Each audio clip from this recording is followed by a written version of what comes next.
ideally try and have a rod specifically set up for your frog fishing. And there's a couple of key things, starting with the rod. Typically you want a fairly stiff action rod, for the reason that you're making quite long casts into heavy structure, and really you want to be able to move the fish out of that structure quite quickly.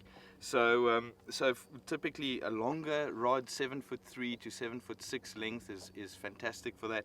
Medium heavy to a heavy action rod, ideally something like these new villains, which will be available very shortly from Abu Garcia. Absolutely fantastic for this sort of application. This is the 7'6", so really good for that application. Moving across, the next really important thing obviously is your line, and for line, really there's no other choice ideally other than braid.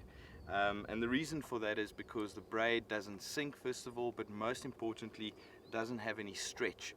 So you can set hooks effectively across a long distance, and especially when you're fishing a fairly chunky plastic like this frog, you want to be able to set the hook. The fish needs to commit to it, and you need to set the hook through that plastic. So that's really why.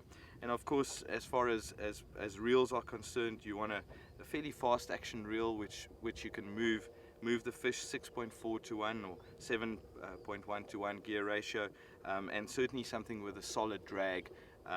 Once again, the Abu Garcia STXs or Premiers will be absolutely fantastic for that application.